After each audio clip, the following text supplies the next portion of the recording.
America के राष्ट्रपति Donald Trump ने एक बार फिर से भारत पाकिस्तान के बीच सुलह का राग अलापना शुरू कर दिया है, जिसको देखिए भारत ने अमेरिका का बिना नाम लिए, डोनाल्ड ट्रंप का बिना नाम लिए दो टूक शब्दों में यह कह दिया था कि भारत अपनी शर्तों पर युद्ध विराम का फैसला करेगा। आपको याद होगा प्रधानमंत्री नरेंद्र मोदी का 21 मिनट का संबोधन, जिसमें उन्होंने ये कहा था कि युद्ध विराम अगर हम करेंगे तो अपनी शर्तों के हिसाब से करेंगे। लेकिन फिर भी देखिए कि ट्रंप अपनी आदतों से बाज नहीं आते।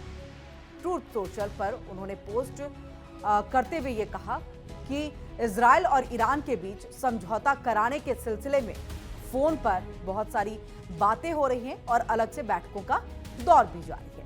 वहीं जल्द इजराइल और ईरान में समझौता होगा, इस बात को बकायदा उन्होंने लिखा। ट्रंप ने कहा कि वो इजराइल और ईरान के बीच ठीक उसी तरह का समझौता कराने की कोशिश कर रहे हैं जैसा समझौता उन्होंने भारत और पाकिस्तान के बीच मई में सैन्य टकराव के दौरान कराया था।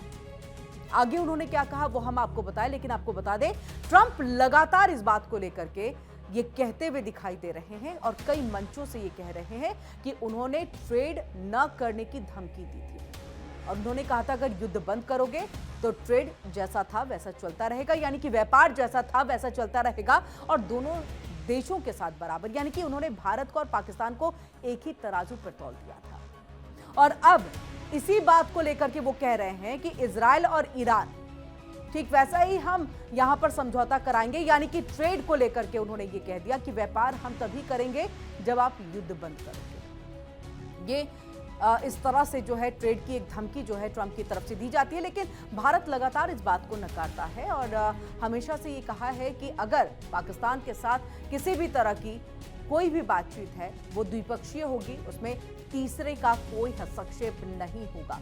देखिए ट्रंप ने आगे कहा कि ईरान और इजराइल जल्द हमले को रोकने का समझौता कर सकते हैं। उन्होंने अपने पोस्ट में उन टकरावों का भी जिक्र किया जिन्हें उन्होंने खत्म कराने का दावा किया है। ये टकराव राष्ट्रपति के तौर पर उनके पूर्व के कार्यकाल के दौरान हुए थे, यानी कि उन्होंने अपने से पहले के कार्यकाल में जो राष्ट्रपति थे अमेरिका के, उनके ऊपर में सीधे सीधे कटाक्ष किया है, उनके ऊपर में तंज किया है और हर प्रॉब्लम के लिए यहां पर पहले के राष्ट्रपति यानी कि पूर्ववर्ती राष्ट्रपति जो बाइडेन को जिम्मेदार ठहराया। देखिए ट्रंप ने क्या कहा। ट्रंप ने पूर्ववर्ती यानी कि जो पहले के राष्ट्रपति जो बाइडेन, उन पर यह प्रहार किया। ये कहा कि उनके कार्यकाल में कई मूर्खतापूर्ण निर्णयों के कारण ऐसी स्थिति हुई है, उन्हें भी पटरी पर लाने की वो कोशिश कर रहे हैं। उम्मीद है इजराइल और ईरान में जल्द शांति कायम होगी। लेकिन वहीं पर देखिए ट्रंप इस बात को भी कहते हुए दिखाई दिए, और या फिर ये हम कहें कि वो अपने दुख को यहां पर बयां करते हुए दिखे और उन्होंने कहा कि शांति के लिए मैं बहुत कुछ करता हूं। उन्होंने कई और देशों का नाम भी लिया। उन्होंने कहा है कि उनके बीच में भी मैंने शांति समझौता कराया, तो शांति के लिए मैं बहुत कुछ करता हूं, लेकिन उसका श्रेय मुझे नहीं मिलता। अब ये हास्यास्पद है। वर्ल्ड नंबर में यानी रैंकिंग में अगर कंट्रीज को देखा जाए तो अमेरिका नंबर 1 और वहां के वो राष्ट्रपति महाशक्तिशाली।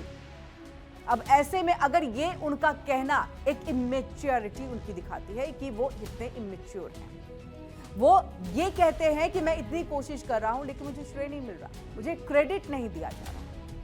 अब ऐसे में ये देखना है कि आप वाकई शांति चाहते हैं या क्रेडिट लेना चाहते हैं। और वर्ल्ड रैंक में एक बार फिर से जो आप थोड़ा अमेरिका के यहाँ पर खिसका हुआ दिख रहा था कि थोड़ा नीचे, और लोग बात नहीं मान रहे थे क्योंकि यूक्रेन ने तो खुद अमेरिका के घर में राष्ट्रपति डोनाल्ड ट्रंप से जो है ऊंची आवाज में भी बात की थी और बात में एक तरह से डिबेट करते हुए वो दिखाई भी दिए थे। तो वो तस्वीर भी हमने आपको दिखाई थी। लेकिन इस बीच में समझिए क्या यहाँ पर ये क्रेडिट लेने की होड़ से अपने वर्ल्ड रैंकिंग को सुधारने की कोशिश में डोनाल्ड ट्रंप दिखाई दे रहा है। चलिए ये एक अलग विषय है, वापस से आते हैं और देखिए ट्रंप ने आगे क्या कहा कि मुझे इसका श्रेय नहीं मिलता।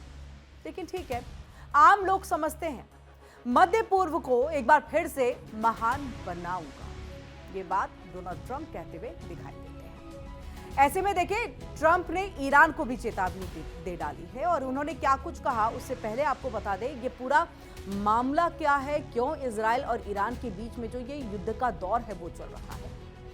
ऐसे तो कई सारे आपको हमने वीडियोस जो है वो दिखाए होंगे, एक्सप्लेनर जो है हमने आपको बताया होगा कि क्यों ऐसे जो लड़ाई है वो जारी है। लेकिन अभी 4 दिन के आप अगर समय को देखें तो यहाँ पर इजराइल पहले ईरान पर हमला करता है और सीधे तौर पर वो ये कहता है ये मेरे अस्तित्व की लड़ाई है, अस्तित्व को बचाने की लड़ाई है। और ऐसे में ईरान परमाणु हथियार बनाने की तरफ आगे बढ़ता जा रहा है और उसे मुझे रोकना है, क्योंकि ईरान के पास अगर परमाणु हथियार बन जाए तो वो इजराइल को पूरी तरह से खत्म कर देगा। अब ऐसे में देखिए इजराइल बहुत छोटी सी कंट्री है और वो लगातार अपने अस्तित्व के लिए लड़ाई, समर्थन चाहे अमेरिका का हो, चाहे हम बाकी इस्लामिक कंट्रीज की बात कर ले, अन्य कंट्रीज की बात कर ले, और भारत के तो अच्छे दोस्त में इजराइल काउंट होता ही है।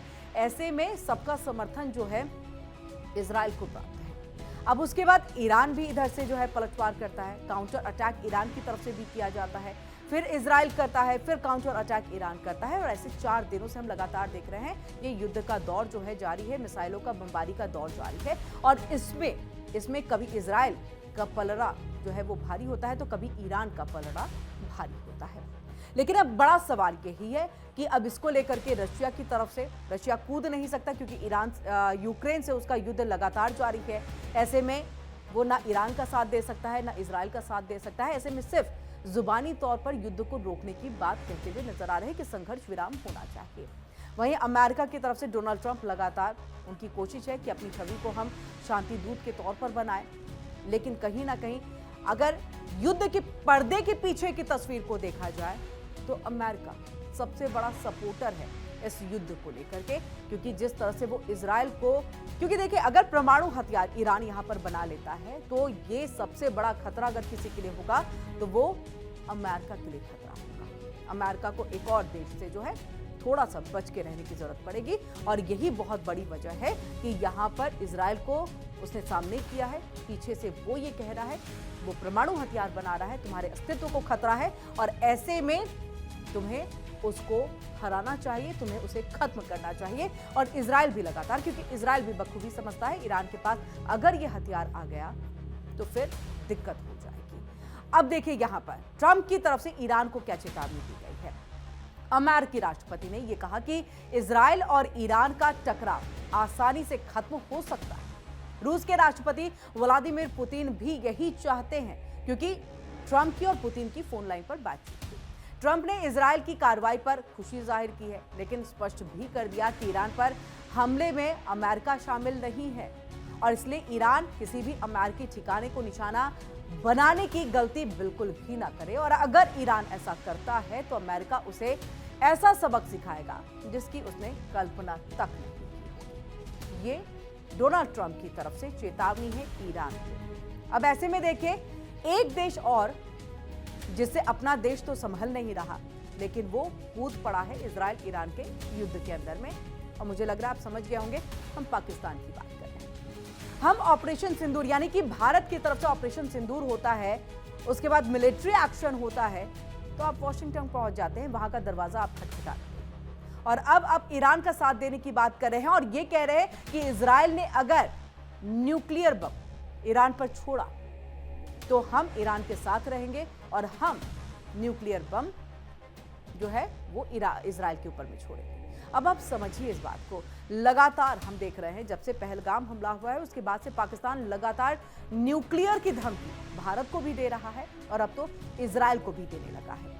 और इजराइल को अगर वो ये धमकी दे रहा है तो सीधे सीधे तौर पे समझिए कि ये अमेरिका को धमकी दी जा रही है, क्योंकि हर चीज के पीछे में अमेरिका है। अब ऐसे में क्या अमेरिका से पाकिस्तान को फटकार लगेगी और क्या ईरान अपने इस कंगालिस्तान दोस्त पाकिस्तान पर भरोसा करेगा, जिसे खुद अगर हथियारों की जरूरत होती है तो वो चाइना, तुर्की जैसे दोस्तों पर जो है वो भरोसा करता है, जहां के हथियार भी खुद साबित हो जाते हैं। हमारे यहाँ पर भी एक कहावत है कि बेगानी शादी में अब्दुल्ला दीवाना, और पाकिस्तान भी लगभग यहाँ पर ये जिस तरह से युद्ध हो रहा है उसमें एक अपना दीवानापन और दिवालियापन दिखाने के लिए तैयार बैठा है।